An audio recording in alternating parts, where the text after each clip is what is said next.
March 10 meeting ನಲ್ಲಿ ಏನ್ ಕರೆದ್ವಿ, ನಮ್ಮ ಹಿರಿಯರೆಲ್ಲ ಏನ್ ಹೇಳಿದ್ರು, ಬೇರೆ ಸಬ್ಜೆಕ್ಟೇ ಬೇಡ, ಶ್ರೀಪೀಠದಲ್ಲಿ ಶ್ರೀಗಳ ಆಚಾರ ವಿಚಾರದ ಬಗ್ಗೆ ಅಂತ ಹೇಳಿದ್ರು.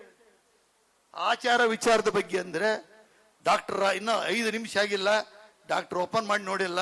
ಸ್ವಾಮಿಗಳು ಬರೀ ಯಾವಾಗಲೂ ಮೊಬೈಲ್ ಹಿಡ್ಕೊಂಡ್ ಕುಂತಿರ್ತಾರಲ್ರಿ, ವಾಟ್ಸ್ಆಪ್ ಬರಕ್ಕಿನ ಮುಂಚೆನೆ ಓಪನ್ ಮಾಡ್ತಾರ ಅವರು, ಅಷ್ಟು ಫಾಸ್ಟ್ ಅದರ. ಅದನ್ನ ಓಪನ್ ಮಾಡಿದ ತಕ್ಷಣ ಅದರಲ್ಲಿ ಆಚಾರ ವಿಚಾರಗಳು ಅಂತ ಯಾವಾಗ ಬಂದ ತಕ್ಷಣ ಡಾಕ್ಟ್ರಿಗೆ ಫೋನ್ ಮಾಡಿದ್ರಿ. ಯಾಕಂದ್ರೆ ಸ್ವಾಮಿಗಳು ನನ್ನ ಹತ್ರ ಮಾತಾಡ್ಬಿಟ್ಟು 4 ತಿಂಗಳಾಗೈತ್ರಿ. ಯಾಕಂದ್ರೆ ನಾವು ಕೆಲ್ಸಕ್ಕೆ ಬರೋರು, ನಿಮ್ಮ ಹತ್ರ ಮಾತಾಡಕ್ ಬರ್ಬೇಕಂದ್ರೆ ನೀನು ಹೇಳಿದ್ದೆ ಹೇಳ್ತೀಯಪ್ಪ, ಇನ್ನೇನಾರು ಹೊಸ್ತು ಹೇಳ್ತೀಯನಪ್ಪ ಅಂತ ಒಂದು ದಪ್ಪ ಹೇಳಿಬಿಟ್ರು. ಅಲ್ಲಿಗೆ ನಾವು ಸುಮ್ಮನಾದೆ. ನೀವು ಹೇಳೋದ್ ಬಿಟ್ಟು ಇನ್ನೇನು ಹೇಳ್ತೀಯ, ನಮಗೆ ತಿದ್ಕೆ ಅಂತ ಹೇಳ್ತೀಯ. ನೀನ ಟ್ರಸ್ಟ್ಗಳು ಏನ್ ಮಾಡ್ಯಾರ, ಎಷ್ಟು ರೊಕ್ಕ ಹಾಕ್ಯಾರ, ಎಲ್ಲಿ ಅಡ್ಡಾಡ್ಯಾರ, ಏನ್ ಮಾಡ್ತಿದ್ರ ಅದನ್ನ ಕೇಳಬೇಡ, ಅದನ್ನ ಸಬ್ಜೆಕ್ಟ್ ಹಾಕು. ಇದನ್ನ ಯಾಕೆ ಹಾಕಿರಿ ಈ ನಮ್ಮನಿ ಕೇಳಾರ. ಅದಕ್ಕೆ ಡಾಕ್ಟರ್ 5 ನಿಮಿಷ ಫೋನ್ ಬಂತು. ಏನ್ರಿ ನಮ್ಮ ಸ್ವಾಮಿಗಳು ಅಂದ್ರೆ ಏನ್ ತಿಳ್ಕೊಂಡಿರಿ ನೀವು ಅವ್ರ ಆಚಾರ ವಿಚಾರದ ಬಗ್ಗೆ ಸ್ವಾಮಿಗಳ ಬಗ್ಗೆ ನೀವು ಕೇಳಾಕೈತಾ? ನೀವೇನೋ ತಿಳ್ಕೊಂಡ್ಬಿಟ್ಟಿರಿ. ನಮ್ಮ ಸ್ವಾಮಿಗಳು ಮೋದಿಗೆ ಫೋನ್ ಮಾಡಿದ್ರೆ 1 ದಿವಸದಾಗ ಅಪಾಯಿಂಟ್ಮೆಂಟ್ ಕೊಡ್ತಾರೆ, ಅಮಿತ್ ಶಾ ತಗ ಡೈರೆಕ್ಟ್ ಫೋನ್ ಮಾಡ್ತಾರೆ. ನೀವು ಹೋದ್ರೆ ಸಿರಿಗೇರಿ ಸ್ವಾಮಿಗಳು ಸಿಗೋದಿಲ್ಲ. ಇವತ್ತು CM ಮೋದಿಗೆ ಅಪಾಯಿಂಟ್ಮೆಂಟ್ ಕೊಡ್ಲಿಲ್ಲದ್ರು ನನಗೆ 2 ದಿವಸಕ್ಕೆ ಕೊಡಿಸ್ತೇನೆ, ನಿಮಗೆ ಗೊತ್ತೈತೆ ಇಲ್ಲ ಅಂತ ಕೇಳ್ತಾರೆ. ಅದೆಲ್ಲ ಗೊತ್ತಿದೆ. ಎಲ್ಲ ಸಿರಿಗೇರಿ ಸ್ವಾಮಿಗಳು ನಾವು ಹೇಳಿದ್ರೆ ಫೋನ್ ಮಾಡಿದ್ರೆ ಬರ್ತಾರ ಅವರು, ನೀವು ಯಾವ ಕರೆದ್ರು ಬರೋದಿಲ್ಲ, ಫೋನ್ ಮಾಡಿದ್ರೆ ಬರ್ತಾರೆ. ಇವತ್ತು ನಮ್ಮ ಸ್ವಾಮಿಗಳು ಇಡೀ ಪ್ರಪಂಚನೇ ಅವ್ರಿಗೆ ಸಂಪರ್ಕ ಇದೆ, ರಾಜಕೀಯ ಪಕ್ಷ ಎಲ್ಲ ಇದೆ. ನೀವು ಇದು ಹಾಕಿರಲ್ಲ, ಇಮಿಡಿಯೇಟ್ ಅದನ್ನ ಕ್ಯಾನ್ಸಲ್ ಮಾಡಿ ಅದನ್ನ ತೆಗೆದು ಬೇರೆ ಹಾಕ್ಬೇಕು ಅಂದ್ರು. ಡಾಕ್ಟ್ರೇ ನನಗೆ ಅಷ್ಟಕೊಂಡು ಗೊತ್ತಿಲ್ಲ, ಶ್ರೀಪೀಠದಲ್ಲಿ ಆಚಾರ ವಿಚಾರ ಅಂದ್ರೆ ನಾನೇನ್ ತಿಳ್ಕೊಂಡಿದ್ದೆ, ನಮ್ಮ ಲಿಂಗಾಯತ ವೀರಶೈವ ಧರ್ಮದ ಆಚಾರ ವಿಚಾರಗಳ ಬಗ್ಗೆ ಮುಂದೆ ಹೆಂಗ್ ಮಾಡ್ಬೇಕು, ಹೆಂಗ್ ನಡ್ಕೋಬೇಕು ಅಂತ ಮಠದಲ್ಲಿ ಸಮಾಜದ ಕೇವಲ ಹಿರಿಯರು ಕುತ್ಕೊಂಡು ಚರ್ಚೆ ಮಾಡ್ಬೇಕು. 4 ಗೋಡಿ ಬದಲೇ ಹಾಕೇನೆ ಹೊರತು ನೀವು ಹೇಳ್ದಂಗೆ ಅದ ಏನ್ ತೆಗೆದು ಚೇಂಜ್ ಮಾಡ್ಬೇಕು ಅಂದ್ರು. ಚೇಂಜ್ ಮಾಡ್ಲಿಲ್ಲ. ನನಗೆ ನೋಟಿಸ್ ಕೊಡ್ತಾರೆ ಇವರು. ಆಡಳಿತಾಧಿಕಾರಿ ಅಂದ್ರೆ ಏನು, ನಾವು ಟ್ರಸ್ಟಿಗಳು ನಾವ್ ಏನ್ ಮಾತಾಡಿರ್ತಾವ ಅದನ್ನ ಜಾರಿ ರೂಪಕ್ಕೆ ತರ ಒಬ್ಬ ನೌಕರದಾರ. ನಾವು ಒಬ್ಬ ಡಾಕ್ಟರ್ ಅಂತ ಮರ್ಯಾದೆ ಕೊಟ್ಟವೆ, ಆತ ಏನ್ ಮಾತಾಡ್ತಾನ ಏನು ಅನ್ನೋದು ನಮಗೆ ಅದಾಗತ್ತೆ. ಆದ್ರೆ ನಾವು ಯಾವತ್ತು ಏನು ಮೀಟಿಂಗ್ ಕರೆದ್ವಿ, ಆ ಮೀಟಿಂಗ್ ಇದ್ದ ತಕ್ಷಣ ಇವರೆಲ್ಲ ಗುಂಪುಗಾರಿಕೆ ಸೇರ್ಕೊಂಡು ನಿಮ್ಮನ್ನ ತೆಗೆದೇ ತೆಗಿತಾರ ಅಂತ ಹೇಳಿ ಬರೀ ಎಲ್ಲ ಕ್ರಿಮಿನಲ್ ಮೈಂಡ್ ಉಪೇಕ್ಷೆ ಹೋದ್ರು. ಮಾರ್ಚ್ 10ಕ್ಕೆ ಮೀಟಿಂಗ್ ಆಯ್ತು. ಮೀಟಿಂಗ್ ನಲ್ಲಿ ಸೇರಿದ್ವಿ, ಜನ ಸೇರಿಸಿದ್ರು. ಅವ್ರು ನಾವು ಯಾರು ಸೇರಿಸ್ಬೇಡ ಅಂದ್ರೆ ಕೊನೆಗೆ ಅವ್ರ ಪೈಕಿಯರ್ನ ಒಳಗೆ ಕುಂದ್ರಿಸಿದ್ರು. ಮೀಟಿಂಗ್ ಆಯ್ತು. ಅವತ್ತಿನ ದಿವಸ ನಾನು ಮಾತಾಡಿದೆ, ಬೆಟ್ಟಪ್ಪರ್ ಮಾತಾಡಿದ್ರು, ದಿಂಡೂರವ್ರು ಮಾತಾಡಿದ್ರು. ಬೆಟ್ಟಪ್ಪರ್ ಕೊನೆಗೆ ಏನ್ ಹೇಳಿದ್ರು, ನಿಮ್ಮನ್ನು ಜಗದ್ಗುರುಗಳಾಗಿ ಮಾಡಿದೇವಿ, ನೀವು ಜಗದ್ಗುರುಗಳು ನಮ್ಮ ಸಮಾಜಕ್ಕೆ, ನೀವು ನಮ್ಗೆ ಹಿಂಗಿಂಗ್ ಮಾಡಿರಿ, ಹಿಂಗಿಂಗ್ ಅಂದಿರಿ, ಏನೇನ್ ಮಾಡೋದು ಮಾಡಿರಿ. ಇವತ್ತಿಗೆ ಎಲ್ಲ ಮರ್ತು ಬಿಡೋಣ. ನೀವೇ ನಮಗೆ ಜಗದ್ಗುರುಗಳು, ನಾವು ಏನನ್ನದ್ದು ನೀವು ಮರೀರಿ, ನೀವೇನೊಂದು ಮರೆತು ಮುಂದೆ ಸಮಾಜನ ಉನ್ನತ ಮಟ್ಟಕ್ಕೆ ಬೆಳೆಸ್ಕೊಂಡು ಹೋಗೋಣ. ನಾನು ಹೇಳಿದೆ ಅವ್ರಿಗೆ, ನಿಮ್ಮಲ್ಲಿ ಆ ಶಕ್ತಿ ಇದೆ, ನಿಮ್ಮಲ್ಲಿ ವಾಕ್ಚಾತುರ್ಯ ಇದೆ, ಆಕರ್ಷಣೆ ಶಕ್ತಿ ಇದೆ, ಇವ್ರಿಗೆ ಎಲ್ಲ ಮಾಡಕ್ ಬರ್ತೈತಿ, ಯಾವುದು ಮಾಡೋದಿಲ್ಲ. ಅದನ್ನ ನೀವು ಸಮಾಜಕ್ಕೋಸ್ಕರ ಉಪಯೋಗಿಸ್ರಿ ಅಂತ ಹೇಳಿದ್ವಿ. ಬೆಟ್ಟಪ್ಪರ್ ಕೊನೆಗೆ ಒಂದೇ ಒಂದು ಮಾತು ಹೇಳಿದ್ರು, ಮುತ್ತಿನಂತ ಮಾತು. ಅವ್ರು ನೀವು ತೆಗೆದು ಹಾಕ್ಲಿಲ್ಲ. ನೀವುಗಳು ನಮ್ಮ ಉದ್ದೇಶದಾಗ ಏನ್ ಹೇಳಿದ್ರೋ ಅದನ್ನ ನೀವು ನೆರವೇರಿಸ್ಬೇಕು. ನೀವು ಫಾರಿನ್ಗೆ ಹೋಗೋ ತಿಂಗಳ ಫಾರಿನ್ಗೆ ಹೋಗೋಕ್ಕಾಗ್ಲಿ, ನೀವು ಋಷಿಕೇಶಕ್ಕೆ ಹೋಗಿ 10 ದಿವಸ ಕುತ್ಕೊಳ್ಳೋದಕ್ಕಾಗ್ಲಿ, ಬೆಂಗಳೂರಿನಾಗ ಕುತ್ಕೊಳ್ಳೋದಾಗ್ಲಿ, ಚಿತ್ರದುರ್ಗದ ಮಾಡಿದಾಗ ಸ್ವಾಮಿಗಳಲ್ಲಿ ಅಲ್ಲಿ ವಸ್ತಿ ಮಾಡೋದಾಗ್ಲಿ, ಇವೆಲ್ಲ ಅಲ್ಲ. ನೀವುಗಳು ಇಲ್ಲಿ ಮಠದಲ್ಲಿ ಇರ್ಬೇಕು, ಇದು ಗೆಸ್ಟ್ ಹೌಸ್ ಅಲ್ಲ. ನೀವು ಇರಂಗಿದ್ರೆ ಇಲ್ಲಿರ್ರಿ, ಅವನ್ ಬಿಡ್ರಿ. ಇಲ್ಲಪ್ಪ ನಿಮ್ಗೆ ಇದು ಮಾಡಕ್ಕಾಗೋದಿಲ್ಲ ಅಂದ್ರೆ ಅಲ್ಲಿಗೆ ಹೋಗ್ರಿ, ಇದನ್ನ ಬಿಡ್ರಿ. ಇದು ನಿಮ್ಮ ಚಾಯ್ಸ್ ಅಂತ ಹೇಳಿದಾಗ ಇವತ್ತು ಉತ್ತರ ಹೇಳ್ರಿ ಅಂದಾಗ ಅವತ್ತು ಅವ್ರ ಹಿಂಬಾಲಕರು ಗಲಾಟೆ ಮಾಡಿದ್ರು. ಹೇಳಿದ ತಕ್ಷಣ ಇಲ್ಲಕತಿ ಅಂದ್ರು, ಕೊನೆಗೆ ಟೈಮ್ ಬೇಕಂದ್ರು, ಕ್ಯಾಲೆಂಡರ್ ಅವರೇ ತಗೊಂಡ್ರು. 20ನೇ ತಾರೀಕು ಮಾಡ್ರಿ ಅಂದ್ರು, 20ನೇ ತಾರೀಕು 20ಕ್ಕೆ ಮಾಡ್ರಿ ಅಂತ ಕಾರ್ಯಕ್ರಮ ಐತಿ ಅಂದ್ರು, 25ಕ್ಕೆ ಮಾಡ್ರಿ ಕಾರ್ಯಕ್ರಮ, 24ಕ್ಕೆ ಮಾಡ್ರಿ ಅಂತ ಡೇಟ್ ಕೊಟ್ಟಾರ ಅವರು. ಅಷ್ಟ್ರೊಳಗೆ ಏನ್ ಮಹಾಪಂಡಿತರು ಒಳಗೋಗಿ ಕ್ರಿಮಿನಲ್ ಮೈಂಡ್ನಾಗ ಏನೇನೋ ಯೋಚನೆ ಮಾಡಿ ಸ್ವಾಮಿಗಳು ಕರೆಸಿದ್ರು. ಆದ್ರೆ ಡಾಕ್ಟರ್ ಒಬ್ಬರೇ ಉಳ್ಕೊಂಡಿದ್ರು. ಅವ್ರಿಗೂ ಫೋನ್ ಮಾಡಿ ಕರೆದಾಗ ಡಾಕ್ಟರ್ ಹೊಂಟಾಗ ಯಾರು ಏನಿಲ್ಲ, ನೀವು ಮುಗಿಸಿ ಹೊರಗೆ ಹೋಗ್ರಿ ಅಂತ ಅಡ್ಡಿಡಿದ್ರು. ಆದ್ರೆ ಅವರು ನನಗೆ ಆಂಬ್ಯುಲೆನ್ಸ್ ತರಿಸ್ರಿ ಅಂತ ಹೇಳಿದ್ರು. ಡಾಕ್ಟರ್ ಆಂಬ್ಯುಲೆನ್ಸ್ ತರಿಸಿ ಅಂತ ಹೇಳಿ ಹಿಂಗ್ ಕೈ ಹಿಡ್ಕೊಂಡ್ ಬಂದು ಪಕ್ಕಿ ಹೊಡೆದು ಬಂದತಿ ಎಂದು ಆಂಬ್ಯುಲೆನ್ಸ್ ತರಿಸ್ರಿ ಅಂತ ಹೇಳಿ ಗೌರ್ಮೆಂಟ್ ಆಸ್ಪತ್ರೆಗೆ ಹೋಗಿ MSL ಅದು ಯಾವ್ದೋ ಏನ್ ಹೇಳ್ತಾರ ಕೇಸ್, MLC ಕೇಸ್ ಹಾಕಿ ಪೊಲೀಸ್ ಸ್ಟೇಷನ್ಗೆ ಹೋಗಿ ಅವ್ರಿಗೆಲ್ಲ ದಬಾಯಿಸಿ ಅಷ್ಟೊಂದು ನೋವಾಗಿದ್ರೆ ಮಾತಾಡಕ್ ಆಗೋದಿಲ್ಲ. ಅವ್ರ ಮೇಲೆ ಗುದ್ದಾಡ್ತಾ ಇದಾರ, ಹಾಸಿಗೆ ಮೇಲೆ ಮಕ್ಕಂಡು ಫೋಟೋ ತೆಗಿಸಿ ಕಳಿಸ್ತಾರೆ. ಇವತ್ತು ಬೀದಿಗೆ ತರದಂತವ್ರು 4 ಗೋಡಿ ಮಧ್ಯೆ ಸರಿ ಮಾಡ್ಬೇಕು ಅಂತ ಬಂದರು. ಈಗ ಇವ್ರೇನ್ ಸರಿ ಮಾಡ್ತೇವೆ ಅಂತ ಬಂದರು. ನಮ್ದು ಯಾವತ್ತು ಜಲಮ್ದಾಗೆ ಪೊಲೀಸ್ ಸ್ಟೇಷನ್ಗೆ ಹೋಗಿದ್ದಿಲ್ಲ, ಆಸ್ಪತ್ರೆಗೆ ಕಂಪ್ಲೇಂಟ್ ಕೊಟ್ಟಿದ್ದಿಲ್ಲ. ಯಾರ ಮೇಲೆ ಕಂಪ್ಲೇಂಟ್? ಜ್ಯೋತಿ ಪ್ರಕಾಶ್, ಚಂದ್ರಶೇಖರ್, ಕೊನೆಗೆ ನಮ್ದು ಕೊಟ್ಟಾರ 3 ಜನದ ಹೆಸರು 107 ಹಾಕಕ್ಕ ಪೊಲೀಸರು ಅವ್ರ ಹೆಸರು ಹಾಕಿದ್ರೆ ಮತ್ತೆ ಜನ ಬಂದು ನಿಮಗೆ ಹೊಡಿತಾರ ಅಂತೇಳಿ ಆ ಹೆಸರು ತೆಗ್ಸ್ಯಾರ. ನಾವು ಏನ್ ಹಂಗೇನ್ ತಿಳ್ಕೊಬೇಡ್ರಿ, ನಾವು ಸಾವುಕಾರ ಅಂತಲ್ಲ, ಹೊಡಿಸ್ಕೊಳಕ್ಕೂ ತಯಾರದೇವೆ, ಹೊಡೆಯಕ್ಕೂ ತಯಾರದೇವೆ. ಆದ್ರೆ ಅದನ್ನ ನಾವು ತೋರ್ಸಕ್ಕಲ್ಲ. ಆದ್ರೆ ಅದು ನಮ್ತನದಾಗ ನಾವ್ ಇರ್ಬೇಕು ಅಂತ ಇದ್ವಿ. ಆದ್ರೆ ಅವತ್ತಿನ ದಿವಸ ಏನ್ ಮಾಡಿದ್ರು, ಮಾಡಿದ್ಮೇಲೆ ಮಾರನೇ ದಿವಸ 11ನೇ ತಾರೀಕು ಬೆಳಿಗ್ಗೆ ಗೊತ್ತಾಯ್ತು. ಫೋನ್ ಮಾಡಿದ್ರು, ಸ್ವಾಮಿಗಳು ಫೋನ್ ಮಾಡಿದ್ರು, ರಾಜಕೀಯ ಮುಖಂಡರು ಫೋನ್ ಮಾಡಿದ್ರು.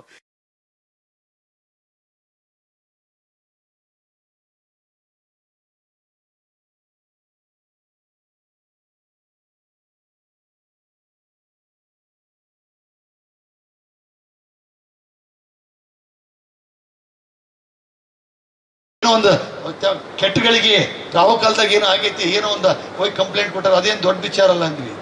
ಆದ್ರೆ 12ನೇ ತಾರೀಕು ಪ್ರೆಸ್ ಮೀಟ್ ಮಾಡಿದರು. ಎಲ್ಲಾ ಪ್ಲಾನ್ ಸ್ವಾಮಿಗಳಿದೆ. ಇವತ್ತು ಸ್ವಾಮಿಗಳು ಒಬ್ರು ಸ್ವಾಮಿಗಳಾಗಿದ್ರೆ ನಮ್ಮ ಪೀಠ ನೋಡಂಗಿರ್ತಿತ್ತು. ಅವ್ರೊಬ್ರೇ ದಾರಿ ತಪ್ಪಿದ್ಕೆ ಇವತ್ತು ನಾವೆಲ್ಲರೂ ಬೀದಿಗೆ ಬಂದವಿ. ಬೀದಿಗೆ ತಂದರೆ ಯಾರು? ಈ ಸ್ವಾಮಿಗಳು. ಇವತ್ತು ಕೇಳ್ತಾರೆ ಜನ ನಮಗೆ, ಇವರು ಒಬ್ಬ ಮಿನಿಸ್ಟರ್ ಪಿ ಏನ್ರಿ ಇವರು ಶಾಲೆ ಚೆಕ್ ಬರ್ತಾರಂತ. ರಾಘವೇಂದ್ರ ಸ್ವಾಮಿ ಮಾಡಿದಾರ ಒಂದು ಉದ್ಘಾಟನೆ ಕರೆದ್ರೆ ತಲೆ ಮೇಲೆ ಹೊತ್ಕೊಂಡು ಹೋಗ್ತಾರೇನ್ರಿ ಇವರು? ಒಬ್ಬ ರಾಜಕೀಯ ಮುಖಂಡನ ಕುಂದ್ರಿಸಿ ಹೂ ಹಾಕ್ತಾರ ದೇವ್ರಂತ. ಇವರೊಬ್ಬ ಜಗದ್ಗುರುಗಳೇನ್ರಿ? ಉತ್ತರ ಕೊಡೋರು ಯಾರು? ಯಾರಿಗ್ ಕೇಳ್ತಾರ? ನಮಗ್ ಕೇಳ್ತಾರ. ಏನ್ ಉತ್ತರ ಕೊಡ್ಬೇಕು? ಇವೆಲ್ಲವೂ ಬಹಳ ನೋವಾಗಿ ನಾವೇನೋ ಸರಿ ಹೋಗುತ್ತೆ ಅಂತ ತಿಳ್ಕೊಂಡ್ವಿ. ಇವ್ರು 24ನೇ ತಾರೀಕು ಏನ್ ಮೀಟಿಂಗ್ ಕರೆದಿದ್ರು, ಹೇಳಿದ್ರಲ್ಲ, ಆ ತಾರೀಕು ಮೀಟಿಂಗ್ ನಾವು ಸಜ್ಜಾಗಿದ್ವಿ. ಎಲೆಕ್ಷನ್ ಡಿಕ್ಲೇರ್ ಆಯ್ತು. ಪೊಲೀಸ್ ಡಿಪಾರ್ಟ್ಮೆಂಟ್ನವರು CM ಅವರೆಲ್ಲ ಅದರ, ನಾವು ಅಲ್ಲಿ ರಕ್ಷಣೆ ನೀವು ಕಡಿಬೇಡ್ರಿ ಅಂತ ಹೇಳಿದ್ರು. ಒಬ್ರಿಗೊಬ್ರು ಘರ್ಷಣೆ ಆದ್ರೆ ನಾವೇನು ಯೋಚನೆ ಮಾಡಿದ್ವಿ, 2 ಗುಂಪಿನವ್ರು ಗೊತ್ತಿಲ್ದರೋ ಏನ್ ನಮ್ಮರು ಏನದರಲ್ಲ, ನಮ್ಮ ಏನ್ ನಾಗರಾಜ್ ಅವ್ರು ಏನ್ ಹೇಳಿದ್ರಲ್ಲ, ಅದು 100% ಪಾಪ ಅವ್ರೆಲ್ಲರೂ ನಮ್ಮ ಸಮಾಜದವರು. ಅವ್ರಿಗೆ ನಾವು ಏನು ಹೇಳಿಲ್ಲ, ಅವ್ರು ಹೇಳಿದ್ದು ತಲೆಗೆ ತುಂಬಿಕೊಂಡಾರೆ. ಆದ್ರೆ ಅದು ಅದೇನು ತಪ್ಪು ಕಲ್ಪನೆ ತಿಳ್ಕೊಂಡಾರೆ. ನಾವು ನಮ್ಮರೇ ಗುದ್ದಾಡಿ ನಾಳೆ ನಮ್ಮರೇ ಸ್ಟೇಷನ್ಗೆ ಹೋದ್ರೆ, ಇವತ್ತು ಬೆಳಗಾಂನಾಗ ಆತಲ್ಲ ಹಂಗೆ ನಮ್ಮರೇ ಸ್ಟೇಷನ್ಗೆ ಹೋದ್ರೆ ಇದು ನಮ್ಮ ಸಮಾಜಕ್ಕೆ ನಾವು ಸುಮಾರು ಮಾಡಿದಂಗಂತ ನಾವೆಲ್ಲವೂ ನುಂಗ್ಕೊಂಡು ಸುಮ್ಮನಿದ್ವಿ. ಆದ್ರೆ 24ನೇ ತಾರೀಕು 12ನೇ ತಾರೀಕು ಪತ್ರಿಕೆಗೋಷ್ಠಿ ತೆಗೆದು ಬಾಯಿಗೆ ಬಂದಂಗೆ ಹೇಳಿದರೆ, ಆ ಬಾಯಿಗೆ ಬಂದಂಗೆ ಹೇಳಿ ನಮ್ಮ ಸಮಾಜದ ಮರ್ಯಾದಿನ ಕಳೆದರೆ. 24ನೇ ತಾರೀಕು ಇವತ್ತೊಂದು ಪವಿತ್ರವಾದ ಸ್ಥಳದಲ್ಲಿ ಚಳುವಳಿ ಅಂತ. ಏನ್ ಚಳುವಳಿ? ಚಳುವಳಿ ಇಂಥ ಕಾರ್ಯಕ್ರಮಗಳು ಮಾಡ್ಕೊಂತ ಕುಂತಾರೆ. ಇದಕ್ಕೆ ನಾವು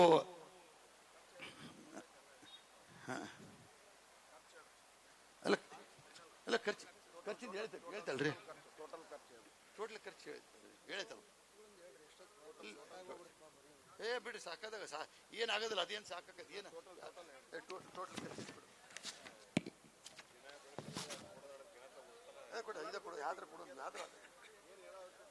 ಈಗ 27,61,57,718 ರೂಪಾಯಿ ಖರ್ಚಾಗಿದೆ. ಜಮಾ ಅಷ್ಟು ಬಂದಿದೆ.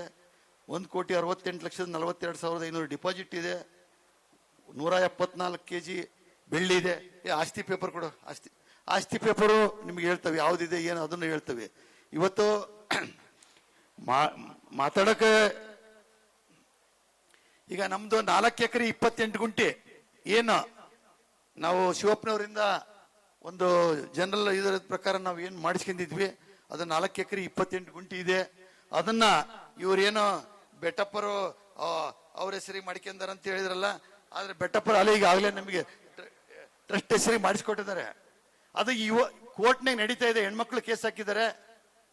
ಇವತ್ತು ಕೇಸ್ ಅಟೆಂಡ್ ಆಗ್ಬೇಕಾಯ್ತು. ವಕೀಲರು ರಿಕ್ವೆಸ್ಟ್ ಮಾಡಿ ನಮ್ಮ ಮುಂದಕ್ಕೇನೆ ಇದ್ರ ಸಲುವಾಗಿ ಸುಮಾರು 20 ದಫ ಕೋರ್ಟಿಗೆ ಬಂದಾನೆ. ಆಮೇಲೆ ಸಿದ್ಲಿಂಗ ಸ್ವಾಮಿಗಳ ಕೇಸ್ ಐತಿ ಅಂದರೆ ಸಿದ್ಲಿಂಗ ಸ್ವಾಮಿಗಳು ಕೇಸ್ ವಾಪಸ್ ತಕೊಂಡಾರೆ. ನಮ್ಮ ಜ್ಯೋತಿ ಪ್ರಕಾಶ್ ಎಲ್ಲ ಕೇಳ್ರಿ, ಇಲ್ಲಪ್ಪ ಏನೋ ಆಗೋಗಿದೆ, ನಾನು ಹಾಕ್ಬೇಕು ಅಂತ ಇದ್ದಿಲ್ಲ, ಅಲ್ಲಿ ಮುಖಂಡ್ರು ಹೇಳಿದ್ಕೆ ನಾನು ಸೈನ್ ಮಾಡಿ ಕೊಟ್ಟೇನಿ, ನಂದೇನಿದ್ರೆ ನಿಮ್ಮ ಮೇಲೆ ದ್ವೇಷ ಇಲ್ಲ. ಆದ್ರೆ ನನ್ನ ಕೂಟಕ್ಕೆ ಸೈನ್ ಮಾಡಿಸ್ಕೊಂಡು ಅವ್ರು ಇದನ್ನ ಮಾಡಿದ್ರೆ ಹೊರತು ನಾನೇನು ಮಠದ ವಿರುದ್ಧ ಕೇಸ್ ಹಾಕ್ಬೇಕು ಅಂತ ಇದ್ದಿಲ್ಲ. ನಿಮ್ಮೂರೇ ನಿಮ್ಮ ಮುಖಂಡರುಗಳೇ ನಿಮಗೆ ಬೇಕಾದ್ರೆ ಕೂಡ ಕೇಸ್ ಹಾಕ್ಸಿದ್ರು ಅನ್ನೋ ಒಂದು ವಿಚಾರ ಹೇಳಿದ್ರು. ಇವತ್ತು ಈ ಮಠದ ಬಗ್ಗೆ ಸಮಾಜದ ಬಗ್ಗೆ ಗೊತ್ತಿದೆಯಲ್ಲ, ನಮ್ಮ ಸಂಘನ 2 ದಫಾ ಸೂಪರ್ ಸೀಡ್ ಮಾಡಿಸಿದ್ದಾರೆ. ಬಸವರಾಜ್ ದಿಂಡೂರು ಆಸ್ಪತ್ರೆಗೆ ಇದ್ದಾಗ ಮನೆಗೆ ನೋಟಿಸ್ ಹೋಗ್ಯವು, ನೋಟಿಸ್ ತಗೊಂಡಿಲ್ಲ, ಎಕ್ಸ್ಪರ್ಟಿ ಆರ್ಡರ್ ಆಗೈತಿ.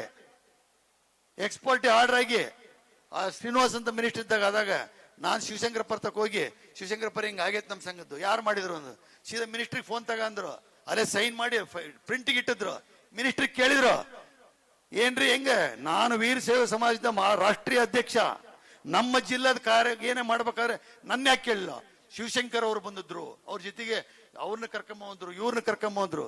ಯಾರನ್ನೇ ಕರ್ಕೊಂಬರ್ಲಿ, ಸಮಾಜ ನಮ್ದು, ವೀರ ಸೇವಾ ಸಮಾಜ ನಮ್ದು, ಒಳಪಂಗಡದ್ದು. ಅದ್ರಲ್ಲಿ ಏನೇ ಇದ್ರು ನನಗೆ ಕೇಳ್ಬೇಕಾಗಿತ್ತು, ನೀವ್ ಹೆಂಗ್ ಕೊಟ್ಟಿರಿ?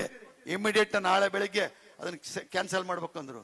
ಆಗಲ್ ಸರ್ ಅಂತ ಹೇಳಿ ಇಮಿಡಿಯೇಟ್ ಆರ್ಡರ್ ಆಗಿದ್ನ, ಪ್ರಿಂಟ್ ಆಗಿದ್ನ ಕ್ಯಾನ್ಸಲ್ ಮಾಡಿಸಿದ್ರು ಶಿವಶಂಕರಪ್ಪರು. ಮತ್ತೆ 2ನೇ ದಫಾ ಗೊತ್ತಿಲ್ದಂಗೆ ರೊಕ್ಕ ಕೊಟ್ಟು ಯಾರನ್ನ ಹಿಡ್ಕೊಂಡು ಅದನ್ನು ಮಾಡಿಸಿದ್ರು. ಅದನ್ನು ಮಾಡಿಸಿದಾಗ ಹೇಳ್ಬೇಕಪ್ಪ ಅಂದ್ರೆ ಸರ್ಕಾರ ಆರ್ಡರ್ ಮಾಡಿಬಿಡ್ತು. ಏನಂತ? ಸೂಪರ್ ಸೀಡ್ ಮಾಡಿ ಬಿಜಾಪುರದ ಮುನ್ಸಿಪಲ್ ಕಮಿಷನರ್ ಮಾದೇವ ಮುರುಗಿ ಅವರಿಗೆ ಅದನ್ನ ಚಾರ್ಜ್ ವಹಿಸ್ಕೋಬೇಕು ಅಂತ ಆರ್ಡರ್ ಮಾಡಿಬಿಟ್ರು. ಅಯ್ಯೋ ಶಿವ ಇದೇನ್ಪಾ ಅಂತ, ಹೆಂಗ್ ಮಾಡ್ಬೇಕಪ್ಪ, ನಮ್ಮ ಸಂಘನ ಸೂಪರ್ ಸೀಡ್ ಮಾಡ್ಕೊಂಡು ಎಲ್ಲ ಲೆಕ್ಕಪತ್ರ ಆದ್ರೆ ಹೆಂಗ್ ಮಾಡ್ಬೇಕಪ್ಪ ಅಂತ ಯೋಚನೆ ಮಾಡಿದ್ವಿ. ಸದ್ಯಕ್ಕೆ ಅವತ್ತಿನ ದಿವಸ ನನಗೆ ಒಬ್ಬ ಬೇಕಾದ ಬಹಳ ನಮ್ಮ ಉಳಿವಿ ದೇವಸ್ಥಾನದ ಟ್ರಸ್ಟಿಗಳು ಯಜಮಾನ್ರು, ಅವರಿಗೆ ಕೇಳಿದೆ, ಹಿಂಗಾಗ್ಬಿಟ್ಟಿದೆ ಏನ್ ಮಾಡ್ಬೇಕು ಅಂತ. ಯಾರಿಗೆ ವಹಿಸ್ಯಾರ ಅಂತ ಹಿಂಗ ಅಂದೆ. ಅವ್ನು ನನ್ನ ಕೈ ತೆಳಕ್ ಕೆಲಸ ಮಾಡ್ತಾ ಇದ್ದ, ಏನ್ ಹೇಳು ಅಂತಂದ್ರು. ಹಿಂಗ್ ಕಾಯಿಲ್ಸೈತಿ ನನ್ನ ಇದ್ರಿಗೆ. ಅವ್ರಿಗೆ ಇನ್ನೊಂದು ಫೋನ್ ಹೇಳಿ, ಅದೇನೋ ವೀರಶೈವ ಪಂಚಮ ಸೇರಿದೇನೋ ಸಂಘದ್ದೇನೋ ಬಂತಂತಲ್ಲ, ನೀನ್ ಯಾವ ಚಾರ್ಜ್ ತಗೊಳಕ್ ಹೋಗ್ಬೇಡ, ಅಲ್ಲಿ ಎಲ್ಲ ನಮ್ಮರದಾರ, ನೀವ್ ಕಳಿಸ್ತವೆ, ಅದೇನೈತಿ ಸರಿ ಮಾಡು ಅಂದ್ರು. ಇಮಿಡಿಯೇಟ್ ಅಣಸಿ ಸಿದ್ದೇಶ್ ಅವರು ಮತ್ತೆ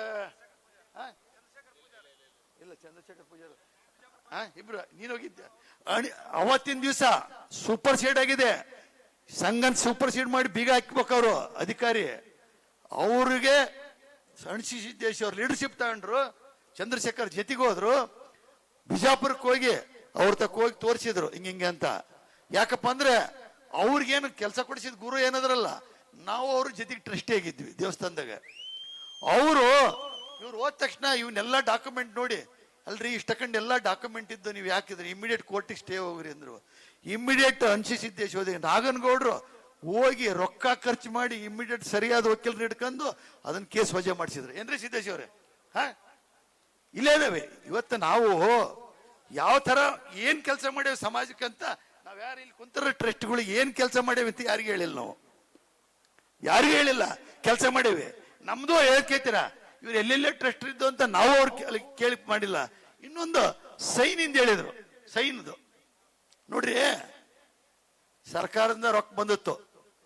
ಇವತ್ತು ಏನ್ ಕಷ್ಟಪಟ್ಟವೇನೋದು ಗೊತ್ತೈತ್ರಿ. ಸರ್ಕಾರದಿಂದ ರೊಕ್ಕ ತರ್ಬೇಕಾದ್ರೆ ಯಾವ ರೀತಿ ತರಬೇಕು? ಒಂದು ಲ್ಯಾಂಡ್ ಆರ್ಬಿಗೆ ಹಾಕ್ತಾರೆ, ಇಲ್ಲದ್ರೆ ಒಂದು ಬೇರೆ ಯಾವ್ದೋ ಅದಕ್ಕೂ ಹಾಕ್ತಾರೆ, ನಿರ್ಮಿತ ಕೇಂದ್ರಕ್ಕೆ ಹಾಕ್ತಾರೆ. ಅವಾಗ ಇವ್ರು ಏನ್ ಹೇಳ್ತಾರೆ, ಚಂದ್ರಶೇಖರ್ ಅವ್ರ ಹಿಂಬಾಲಕರು ಸರಿ ಇಲ್ಲ, ಅವ್ರು ನಿಮ್ಮ ಹೆಸರು ಕೆಡಿಸ್ತಾರ ಅಂತಾರೆ. ಇಲ್ಲಿ ಯಾರು ಕೆಲಸ ಮಾಡೋರು ಇದ್ದಿಲ್ಲ, ರೊಕ್ಕ ಹಾಕ್ಬೋದಾಗಿತ್ತು. ನಾನು ಪಾಪ ನಮ್ಮ ಟ್ರಸ್ಟ್ಗಳು ಎಲ್ಲೆಲ್ಲೋ ಇರ್ತಾರೆ. ಬೇಕಾದ್ರೆ ನಮ್ ಲಿಂಗರಾಜ್ ಬೇಕು ಲೆಟರ್ ರೆಡಿ ಮಾಡಕ್ಕೆ, DC ಆಫೀಸ್ಗೆ ಹೋಗ್ಬೇಕು, ಇಂಜಿನಿಯರ್ ಆಫೀಸ್ಗೆ ಹೋಗ್ಬೇಕು, ಎಲ್ಲ ಕಡೆ ಹೋಗ್ಬೇಕು. ಅವಾಗ ಸೈನ್ ನಲ್ಲಿ ಬರೀ ಓನ್ಲಿ ಒಂದು ಕವರಿಂಗ್ ಲೆಟರ್ ಇನ್ನಿಬ್ರು ಸೈನ್ ಬೇಕಾಗಿತ್ತು. ಕೋವಿಡ್ ಇತ್ತು. ಕೋವಿಡ್ ಇದ್ದಾಗ ಅವ್ರು ಏನ್ ಹೇಳಿದ್ರು, ಇಲ್ಲಿ ಆಫೀಸರ್ಸ್ ಒಂದು ಬರೀ ಅದೇನು ಚೆಕ್ಕಿಗೆಲ್ಲ ಏನಲ್ಲ, ಒಂದು ಕವರಿಂಗ್ ಲೆಟರ್ ಇಂತಿಂತ ಡಾಕ್ಯುಮೆಂಟ್ ಅಂತ ಕವರಿಂಗ್ ಲೆಟರ್ ಹಾಕಿದ್ರೆ ಅದನ್ನು ಅಷ್ಟು ದೊಡ್ಡ ಅಬ್ಜ ಮಾಡಿದ್ರು. ಇಂಥ ಬಹಳ ಕೆಲ್ಸಗಳು ಏನ್ ಮಾಡೇವಿ ಅಂತ ಬಹಳ ಕೆಲ್ಸಗಳು ಮಾಡ್ಯಾರ, ಇಲ್ಲ ಅಂತಲ್ಲ. ಇನ್ನೊಂದು 4 ಕೇಳ್ಬೇಕಾಗುತ್ತೆ. ಯಾಕಪ್ಪ ಅಂದ್ರೆ ಬ್ಯಾಂಕ್ ಬ್ಯಾಲೆನ್ಸ್ ಶೀಟ್ ಕೊಟ್ಟಿದ್ವಿ. ನಮ್ಮ ಡಾಕ್ಟ್ರು ಬುದ್ಧಿವಂತರು ಗ್ರಾಜುಯೇಟ್, ಅದರಲ್ಲಿ 17,80,000 ರೂಪಾಯಿ ರೊಕ್ಕ ಇಟ್ಕೊಂಡು ನಮ್ಮ ಹತ್ರ ರೊಕ್ಕ ಇಲ್ಲ ಅಂತ ನೀವು ಸುಳ್ಳು ಹೇಳ್ತಾ ಇದೀರಿ.